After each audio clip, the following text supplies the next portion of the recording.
Hi, everybody. This is Ursie, and welcome back to the Ascension Playground. Yes, thank you for your good thoughts. My shoulder is doing better. It just takes time, right? And slowing down and trying not to do too much. But in the meantime, the online calculator is back up and running, and I am not up and running, but I'm back. So let's see. Today I'm doing a little mini reading for Queen AriaStar. AriaStar, thank you so much for your patience. And let's see what we've got. I'm going to share my screen. Here we go. Now, as I may have shared with you before, the Starseeds Astrology Calculator is now called www.galacticastrochart.com. See this? galacticastrochart.com. It's the same calculator. It's been enhanced a bit, but it's been rebranded as galacticastrochart.com. All right. So to get your free report, you click on this button and this little natal chart calculator appears. You put in your birth information and the time, then you start typing in your city and you hit calculate. When a bunch of information comes here, you copy it and paste it into this button, and then you hit import natal chart data. So Queen AriaStar, here is all your natal data. Very nice. We see that. And I went ahead and did an extended report for you. Look at this. Look at your fun. It's like a rainbow here. Here, the first line, we have the sun in Sagittarius at 28 degrees, 11 minutes in the 5th house. The first soul connection you have, connection A, and just so you know, there's no priority here. These are quantum soul guidance reports. And so it's really about various connections, but they're not in a hierarchy. But the first thing that the Queen has is a galactic center. Your sun, your brightest light in your natal astrology, is right next to the galactic center. Okay, so how you read this is your sun, which is at 28 degrees of Sagittarius, is right next to the galactic center, which is at 26 degrees, 18 minutes. So what they call the orb, the range of orb, is only by 1 degree 53 minutes. So congratulations, you have got some galactic center right up with your sunlight. Okay, and then there's so much more. You've got Ursa Minor, Orion, Andromeda, Hydra, and look, Julia has added the new constellation, or the constellation Leo. So I believe now the calculator is able to calculate 57 fixed stars. So there's plenty more still ahead, but this should show you, dear Queen AriaStar, look where you have been. Okay, so, and it just keeps going and going. My thought for you would be, if you want to play this game of narrative and finding out the strongest resonance of star nation families within your field, your energy field, to do what we call count your constellations. In other words, count how many times the galactic center shows up in your chart. And then make another line for how many times does Ursa Minor show up? How many times does Orion, Andromeda, and Hydra, and so forth? When you get to your total count, you're going to see, wow, maybe I have more soul connections to, let's just say, Andromeda than I do Canis Major. I'm just ad-libbing here, but you can see you have so many soul connections to count. When we see a chart that has this kind of rainbow-like, so many different constellations showing, we use the term multi-dimensional galactic ambassador. Okay. I know everyone wants to be like the galactic ambassador, but we could look at your chart in this lifetime, Queen AriaStar, and just go, well, there certainly is a lot of traction here just by the sheer number and volume of your connections. So let's go to answer those two questions around where did you originate? To do that, we move and scroll down to Pluto, and we're looking for conjunctions or oppositions, of which there are none. And then we move up to Neptune line, conjunctions or oppositions, none. But on Uranus, we have a conjunction to the fixed star Alphard in the constellation Hydra. We also have, let's see, that's it. So one could determine, to play this game of narrative and storytelling, that your soul, when it entered into this system, began first at the fixed star Alphard.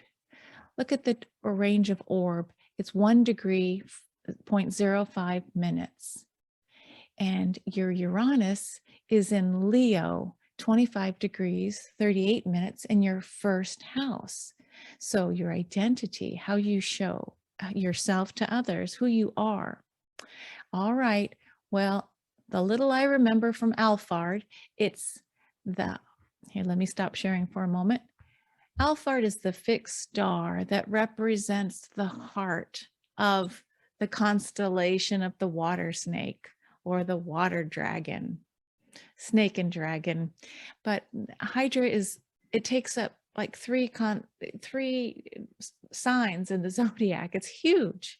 Okay. And so Alphard is the heart of the snake. And I got to tell you, there's some incredible mythology around what does it mean to hold the energy for my origin story of coming from Alphard. So my friend, you can look and Google Alphard star seeds or Hydra star seeds on Google, and you're going to find so many incredible stories. So I always like to look at Debbie Solaris, and I look on YouTube too. And if the narrative resonates, awesome. If it doesn't, set it aside. But this idea of within the stars, your origin began at a very particular fixed star called Alphard. Okay, so let me go back now and let's see where your most recent lifetime came from. Here we go. We're looking at your sun and we're looking for conjunctions and oppositions. All right, so the galactic center is truly, in our Milky Way universe, this is how I understand it. The galactic center is at the very center of the Milky Way galaxy. It's the black hole, it's the void, it's pure potential. When I see it in a chart, I look at that as I read that next to your sun, Queen AriaStar, as a portal, a gateway, moving in and out of into other multi-dimensions. And when it's with your sun, you may show up in this lifetime as someone who is more of the stars and the cosmos. It's just interesting you chose the name AriaStar, and so here we are. So, but I don't look at that as perhaps the most recent lifetime, but that informs me that you are a potential Stargate hopper. You can move in and out. Here we go with an opposition to Polaris and an opposition to Betelgeuse. So when I look at these two and I compare most recent lifetime, look at this. I don't think I've seen this before. It's 0 degrees, 0 minutes. Orion constellation with an opposition to your sun at the fixed star Betelgeuse. Wow. So you see how Betelgeuse sits, the fixed star sat at your birth at 28 degrees, 11 minutes. And we look at your sun, 28 degrees, 11 minutes. So I would say Betelgeuse, Betelgeuse, Betelgeuse. I don't know how that lands with you, but you could also, what the story goes is your most recent lifetimes, sometimes we think we're from that constellation. Orion, that's where the drama, the greatest light and the greatest dark showed up, a lot of drama. And so we have some of the greatest spiritual warriors, and then we have their equal and opposite, not so good people. So don't worry about which side you played, but it's an energy of high intensity drama. And Orion, very intelligent. There within the Orion constellation is a nebula, or probably many nebulas, but this idea that Betelgeuse is calling out. So your homework, my friend, would be look into the story of what is the fixed star Betelgeuse and what is the fixed star story for Alphard. Those are the two fun mythological stories for you to engage with. Now I'm going to pause for a moment and be right back. So I just did a little research and I want to share with you, allow yourself to research because there's no one space or encyclopedia with everything right now.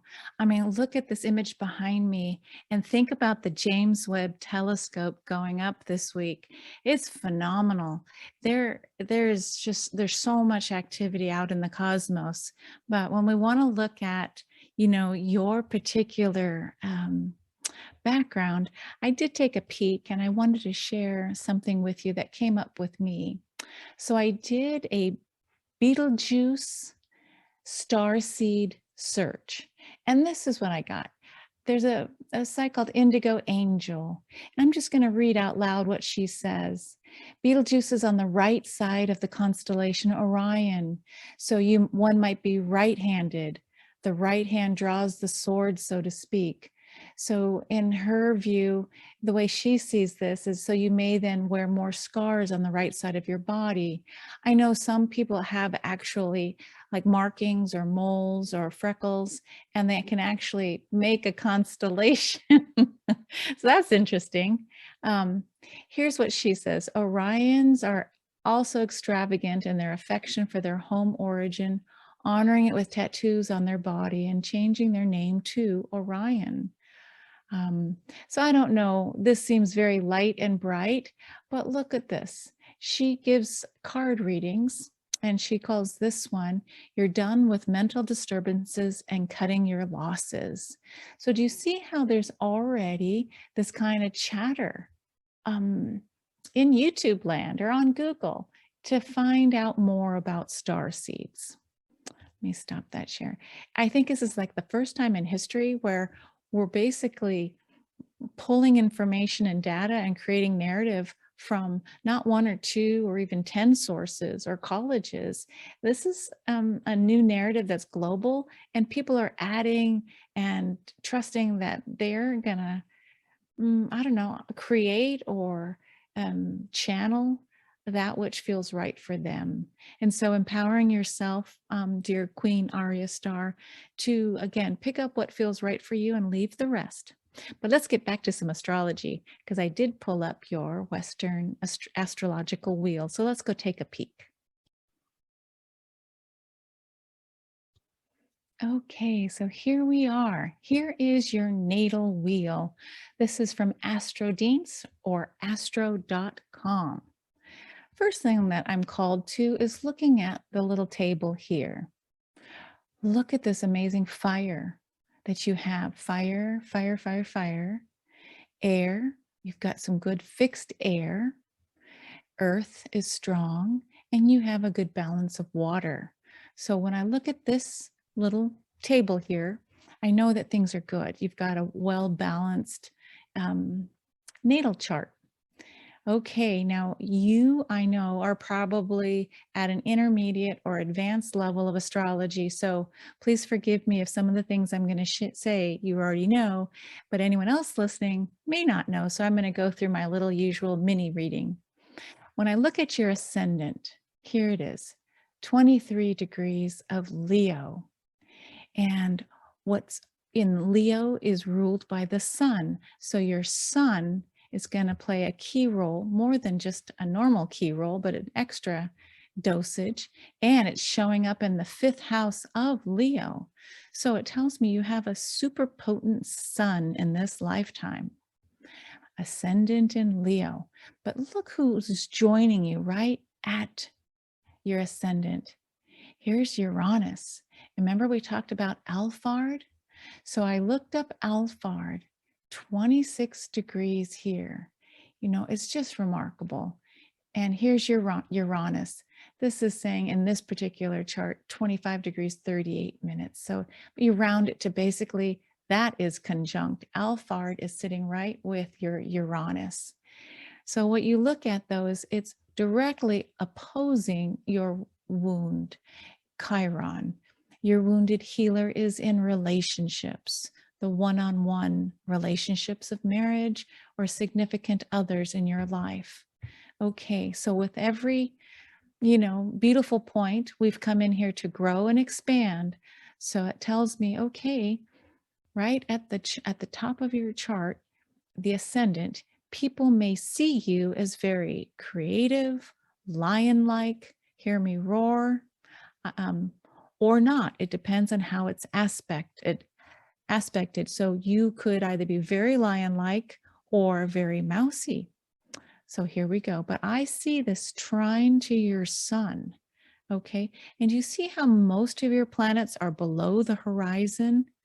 This tells me that the character may be more comfortable below ground, introversion, studying. These are showing up in the personal planets. And then these now are moving more, with your social planets, more interpersonal. Okay, so here's this theme happening of the sun, your creative sun, sitting here in Sag, right next to the galactic center. This is incredible. Okay, so we've got your ascendant, your sun sitting at 28 degrees Sagittarius, your moon. Here we go. We've got your sun and your moon, both in the 5th house of creativity, joy, children. And your moon is merging its energy with Saturn and Jupiter. Very full 5th house, wouldn't you say? So we've done the sun, the moon, and the ascendant. Let's see. I want to show you, you see the word ALPH for Alphard. You see GALA for Galactic Center.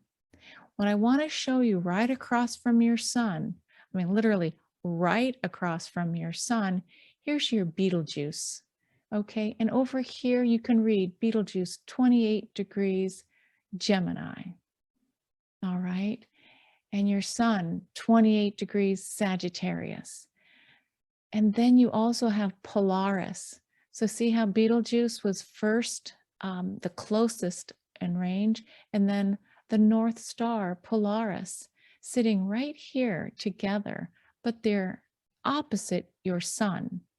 So my friend Queen AriaStar, with Western astrology, you may be able to see some of these very known aspects, but when you add in the fixed stars, it starts giving us different geometries. So I want to point out to you, do you see this mystic rectangle? See this rectangle here? I'm going to add that to your homework list.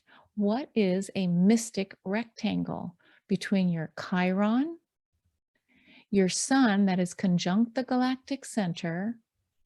Then we're going up here to basically Alphard / Uranus conjunct your ascendant, all the way up here to Polaris, the North Star, and Betelgeuse.